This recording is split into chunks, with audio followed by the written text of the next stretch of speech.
하나님 말씀은 시편 73편입니다. 시편 73편 18절 말씀부터 좀 다시 보겠습니다. 73편 18절입니다. 참으로 주님은 그들을 미끄러운 곳에 세우시고 그들을 멸망에 던지셨다. 그들이 어찌나 순식간에 망하는지 공포 가운데 완전히 멸망하였다. 주님, 사람이 깨어났을 때 꿈을 무시하는 것처럼 주께서 깨시어 그들의 환상을 멸시하실 것입니다. 내 마음이 괴롭고 내 심장이 찔렸습니다. 내가 우둔하고 무지하였으며 주님 앞에서 짐승이었습니다. 그랬습니다. 네. 악인의 형통 3절에 말씀하셨는데요. 악인의 형통에 대해서 그들은 거만하고 시기하고 교만하고 그렇게 살아가는데 얼마나 믿는 성도가 볼 때 참 이해하기 힘든 그런 일들을 쭉 나열했어요. 죽을 때도 고통이 없고 몸은 건강하고 환난도 없고 재앙도 없고 교만은 목걸이가 되고 폭력이 그들의 옷이고 눈꺼풀이 살쪄서 부풀고 욕망은 끝이 없고 사람들을 비웃고 악하게 말하고 거만하게 압제하는 말을 하고 하늘을 대항해서 거만하게 말하고 혀는 땅에 두루다니면서 사람들을 회방하고 비방하고 또 여기저기 다니면서 많은 물을 사람들에게 마시게 한단 말이죠. 여러 가지 악한 사상, 이렇게 악하게 해도 잘 된다.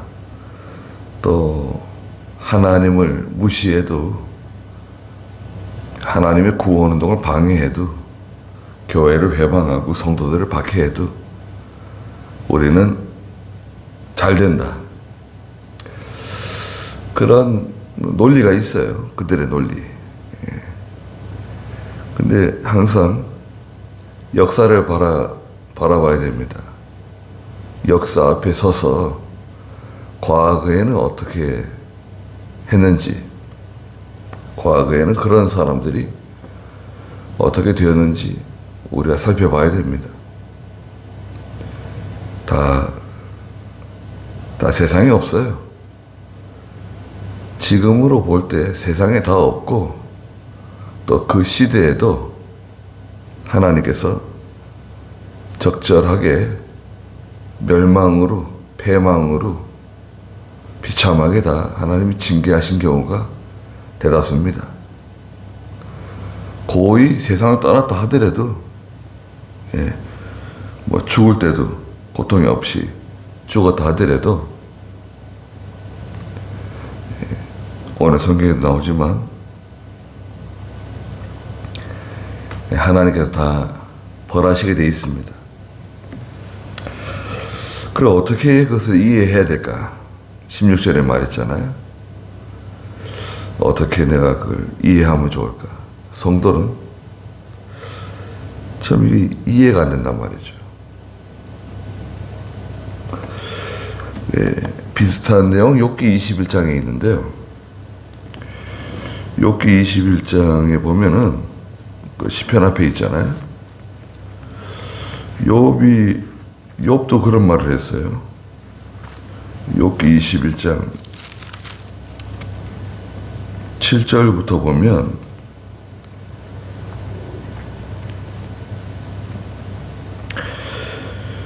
그 욥이 깜짝 놀랬다. 도대체 어떻게 된 건가 하면서 7절에 가서 욥기 21장 7절에 어찌하여 악인들이 살아서 장수하며 그 세력이 점점 강해지는가.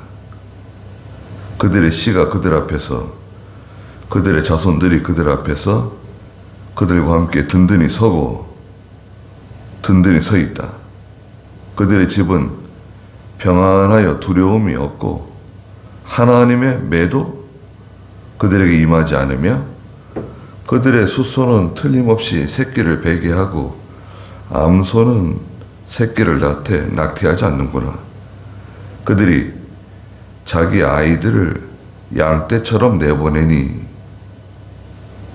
그 자녀들이 뛰어놀며 소고와 수금에 맞춰 노래 부르고 피리 소리에 즐거워하며 일생을 행복하게 지내다가 여기까지입니다. 일생을 행복하게 지내다가 순식간에 스올로 내려가는구나. 그 옆에 21장 19절에 보면 욥기 21장 18절에는 폭풍에 날리는 겨와 같고 19절에서는 하나님께서 그들의 죄악을 쌓아두셨다가 마치 쌓아두셨다가 다 갚아준다는 거예요. 어느 날 그것을 자기 눈으로 보게 되고 또 하나님의 진노와 분노를 마시게 될 날이 온다는 거예요. 오늘 여기 시편 73편에서는 하나님께서 18절에 이 악한 사람들에 대해서 아주 미끄러운 곳에 두셨다는 거죠. 아주 미끄러운 곳. 그곳은 위험한 곳입니다. 아주 위험한 곳이에요. 미끄러운 곳은. 생각해 보세요. 우리가 겨울철에 빙판길을 걸어간다. 아주 그냥 반질반질한 빙판길. 얼마나 위험합니까? 자동차가 빙판길을 지나간다고 생각해 보세요. 브레이크도 안 들고, 끔찍합니다. 예. 아주 미끄러운 곳에 두신 거예요. 이거는 굉장히 위험한 거죠. 예. 그 사람은 당장 모르지만 굉장히 위험한 거죠. 악인의 위치는 그런 곳에 있는 것과 같다는 거죠. 겉으로 드러난 외부적으로 드러난 보여지는 현상은 성도가 믿음 있는 성도들이 볼 때 참 이해하기 힘든 어떻게 저걸 이해하면 좋을까. 그러나 하나님께서 그들을 때가 되면 멸망에 던지신다는 거예요. 멸망에 던진다. 내버린다는 거예요. 쓰레기통에 집어넣는 것 같아요. 그보다 더 심합니다, 사실은. 19절에 보니까 그들이 어찌나 순식간에 망하는지 공포 가운데 완전히 멸망하였다. 공포를 느끼는 거예요. 공포를 느낄 때가 온다. 어떤 신적인 존재, 어떤 인간이 저항할 수 없는 큰 힘을 느끼게 될 날이 와요. 아무리 저항하고 발버둥 쳐도 빠져나올 수 없는 그런 두려움, 공포, 그걸 이제 느끼게 돼요. 깨닫고 회개하는가? 깨닫고 회개할 수 없죠. 이미 지나간 거, 이거는. 이 사람에게는 어떤 깨달음이나 회개할 기회가 주어지지 않습니다. 이건 대부분 구원받지 못하는 사람들에게 해당되는 내용들입니다. 20절에 주님, 사람이 깨어났을 때 꿈을 무시하는 것처럼. 그렇죠. 지난밤에 아무리 좋은 꿈을 꾸고 아름다운 꿈을 꾸고 유쾌한 시절을 보냈다 하더라도 잠에서 깨어나면 뭔가요? 일장춘몽이라고 하죠. 일장춘몽. 봄 기운에 잠깐 단잠을 잔 것과 같이. 그건 가짜예요. 꿈은 현실이 아닙니다. 가짜예요.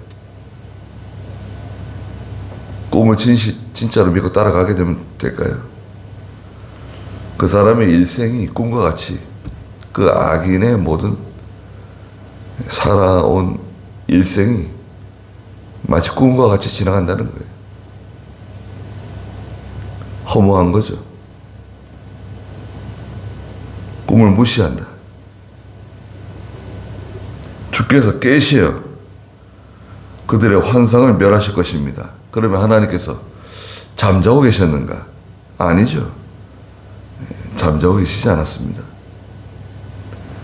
하나님 다 보고 계셨고 듣고 계셨고 지난주 유다서 1장에서 말씀하신 것처럼 그 불경건하게 행하는 사람들의 그 불경건한 행위 또 불경건하게 행하는 사람들의 그 말 하나님 다 기억하신다 그러잖아요. 기억하세요. 21절에 내 마음이 괴롭고 내 심장이 찔렸습니다. 왜 그럴까요? 왜 시편 기자가 내 마음이 괴롭고 내 심장이 찌르는 것처럼 그런 통증을 느꼈을까요? 자기의 그 어리석음, 자기의 너무나 근시안적이고 하나님을 잘 알지 못하는 자기 너무나 믿음 없는 것 때문에 괴로워하는 겁니다. 22절에 내가 우둔하고 무지하였으며 주님 앞에서 마치 짐승과 같았다. 아니 내가 왜 그렇게 무지하고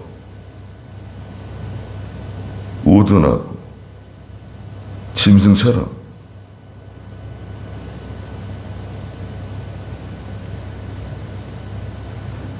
잠깐 시험이 들었잖아요.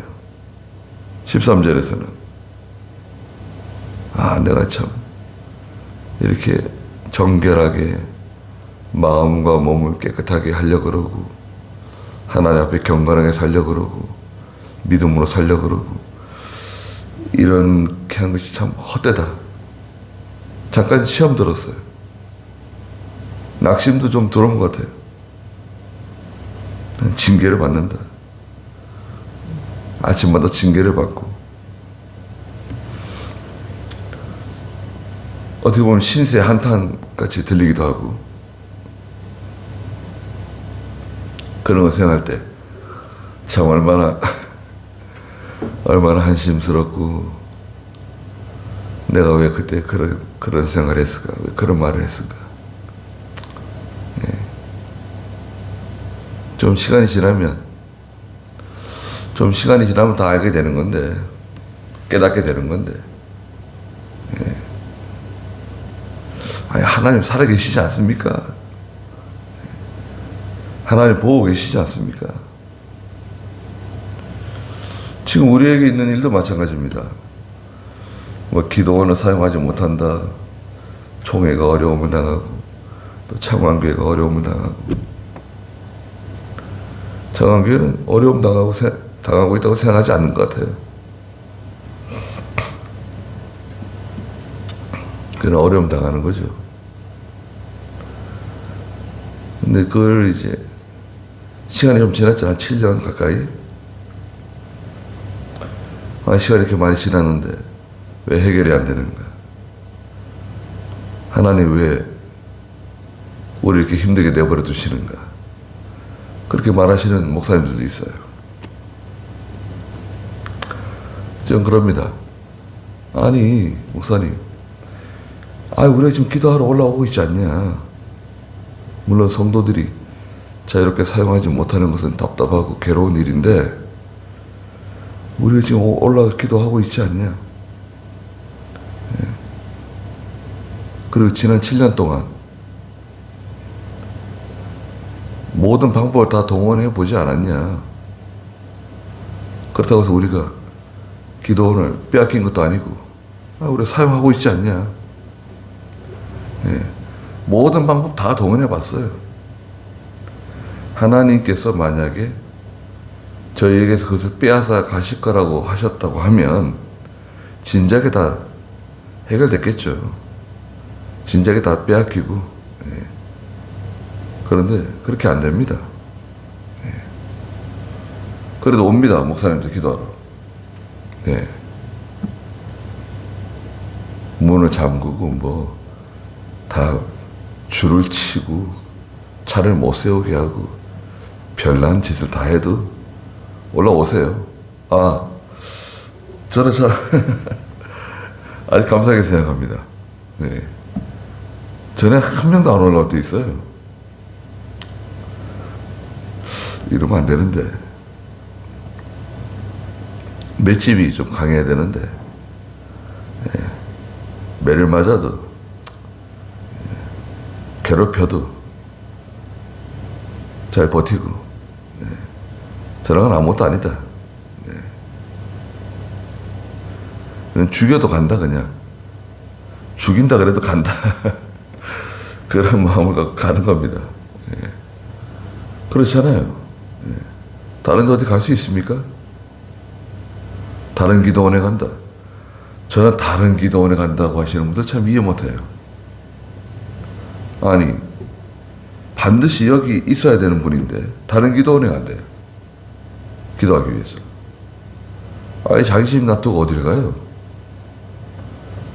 그거는 세상적으로 말하면 직무유기입니다. 배임이에요, 배임.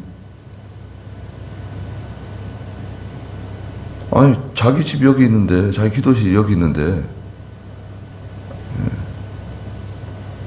여기서 목사 한 소리 받고, 여기서 다 은혜 받고 하던 곳인데, 우리 바벨론 포로 생활도 아니고, 왜 다른 기도원에 가요?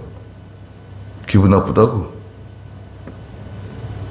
싸우기 싫다고?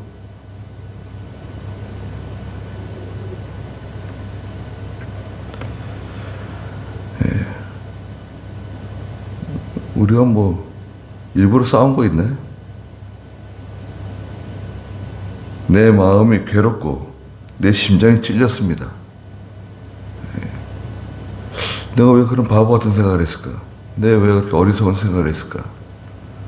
왜 그것 때문에 시험에 들었을까? 또 살짝 낙심도 들어오고. 23절에 내가 항상 주님과 함께 있으니 주께서 내 오른손을 붙으셨습니다. 이제는 하나님께 딱 붙어 있는 거예요. 하나님께 붙어 있어야 돼요. 그럼 하나님이 오른손으로 딱 붙잡아 주세요. 하나님의 오른손, 이 능력의 손. 오른손은 능력이 있는 하나님께서 나를 붙들어 주신다는 거예요. 견고해요. 마음이 견고합니다. 두려워할 게 뭐가 있고. 주께서 나를 주님의 교훈으로 인도하시고 후에는 나를 영광으로 영접하실 것이니. 하나님 말씀 가운데 진리의 말씀으로 인도를 받는 겁니다.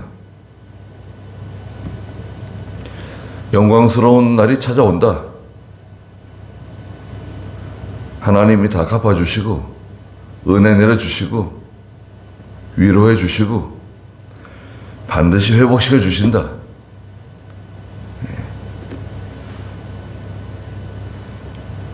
세상 사람들은 믿자의 본전이라고 말을 합니다. 우리는 본전이 뭔가요? 잠깐 생각해 보십시오. 우리의 본전이 뭐예요? 욥기서에 적신이 적신, 벌거벗은 몸으로 세상에 온 거예요. 그게 우리 본전입니다. 죄인의 모습으로. 예.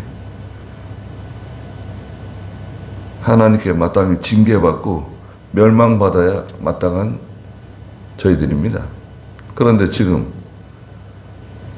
그리스도의 은혜로 구속함을 받고 죄사함을 얻고 하나님의 자녀되고 천국의 기업으로 상속받고 세상에 사는 날 동안 따박따박 하나님의 은혜 주시고 말씀 주시고 깨닫게 해주시고 위로해 주시고 함께 해주시고 낮에는 구름 밤에는 불기둥으로 앞서가시며 인도해 주시고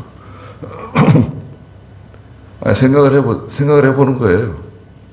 예. 저도 마찬가지입니다.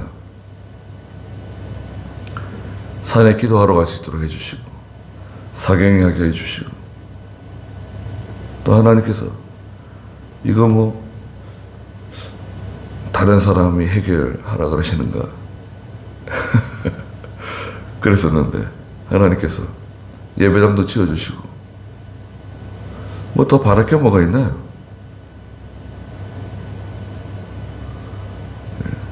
욕심 부리는 거? 욕심이야 사람마다 다 있죠. 예. 욕심 부릴 수도 있었겠죠. 예. 이병규 목사님께서 야 지금이라도 바꾸자. 여러분 어떤 목사님들은 그럽니다. 아니 왜 그때 이 목사님께서 말씀하시면 그렇게 하자고 하고 바꾸지 않고 너 때문에 지금 이렇게 다 힘들어졌다. 그런 말 하더라고요. 아, 왜 나 때문에 힘들어진 겁니까? 난 그런 생각이 전혀 없었다. 네. 그런 식으로는 안 된다. 네. 그래도 목사님 편찮으실 때인데, 목사님이 그거 어떻게 감당하겠어요? 네. 바꾸자고? 됐습니다, 목사님. 저는 성전교회 있는 게 너무 좋습니다. 지금이라도 바꿔야 된다고. 네. 목사님 딱 그렇게 말씀하셔요, 저한테. 지금이라도 바꿔야 된다고.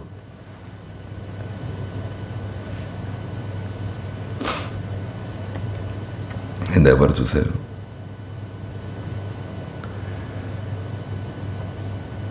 이제까지 진행을 생각해 보세요.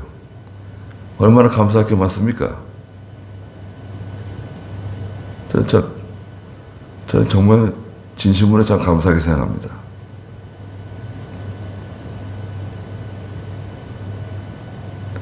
그 한동안 나은기 목사가 욕심 부린다고. 그래서 정말 내가 욕심 부리고 있는 건가? 그런 생각 좀 해봤어. 내 속에 어디 한쪽 구석에 욕심을 가지고 있는지도 모르겠다. 주께서 나를 주님의 교훈으로 인도하시고 하나님 말씀 가운데 은혜 받고 하나님 말씀을 날마다 깨닫고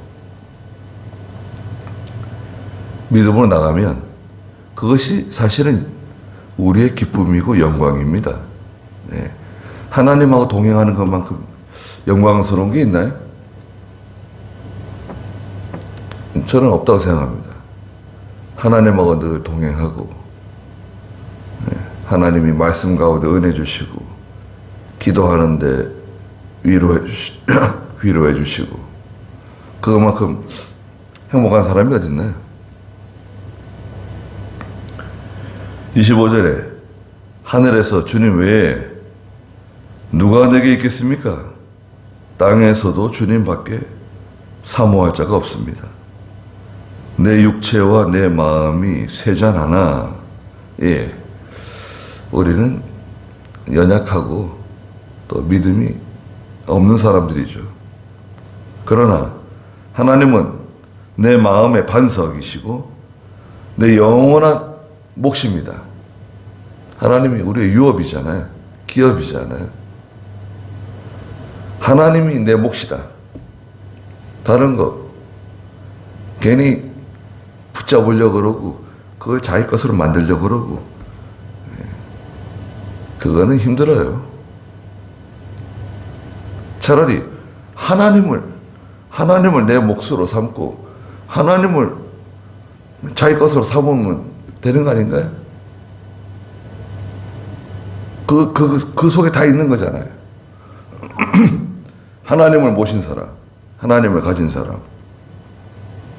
반면에 27절에 주님을 멀리하는 사람, 이 사람은 뭐예요? 바보예요, 바보. 주님을 멀리해. 그럼 어떻게 합니까? 반드시 망하죠. 망할 것이다. 반드시 망합니다. 믿는 성도도 마찬가지고 불신자는 말할 것도 없고 주님을 떠나 음행하는 사람들, 육체적인 음행뿐만 아니라 영적 음행, 하나님보다 더 사랑하는 게 많아가지고 저것도 따라가고 저것도 따라가고 저것도 사랑하고 저것도 사랑하고 하나님 외에 너무 사랑하는 게 많고 마음을 다 빼앗기고 어느 정도 하다가 하나님 막으시면 포기할 줄도 알아야 되는데 포기를 안 해요. 기어이 그냥 하려고 그러고 주께서 모두 멸하셨습니다. 얼마 못 가 쓰러져요. 하나님 막으시는데 자꾸 기어이 하겠다고 들이대면 쓰러집니다. 28절에 하나님을 가까이 하는 것이 참으로 내게 좋습니다. 네. 그 장소, 그것이 골방이 됐든지 영적 지성소가 됐든지 성소가 됐든지 성전이 됐든지 하나님을 가까이 하는 그 장소, 그 하나님을 만나는 그곳, 장소는 중요하지 않습니다. 그게 뭐 헐몬산 꼭대기 변화산에 올라가든지 겟세마네 동산에 가든지 초막이나 궁궐이나 광야 어디 독수리 날개로 광야 자기 처소로 가든지 장소 불문하고 하나님을 모시고 있는 그 사람, 그것이 하늘나라예요. 그렇지 않습니까? 그렇지 않다. 나는 반드시 이게 필요하다. 하나님이 이걸 해주셔야 된다. 그 집착이에요, 집착. 집착은 욕심입니다. 내가 주 여호와를 내 피난처로 삼아 주님의 모든 일을 전파하겠습니다. 하나님이 나의 피난처이십니다. 다른 데 아무리 찾아봐도 소용없어요. 피난처가 어디냐? 하나님이 피난처예요. 하나님께로 피하고 하나님께로 달아나는 겁니다. 우리도 지금 이 새벽에 하나님께로 달아나는 거 아닙니까? 우리가 무슨 새벽에 고난잠을 깨워가지고 이 자리에 나와서 하나님께 달려가는 겁니다. 하나님께로 도망가는 겁니다. 그래서 거기서 다 해결받는 거예요.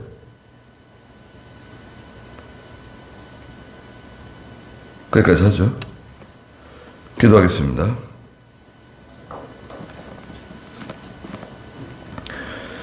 거룩하신 하나님, 저희들에게 믿음을 더해 주시고 하나님을 진정으로 사랑하며 하나님으로 말미암아 모든 것을 해결받는 저희가 되게 해 주시옵소서.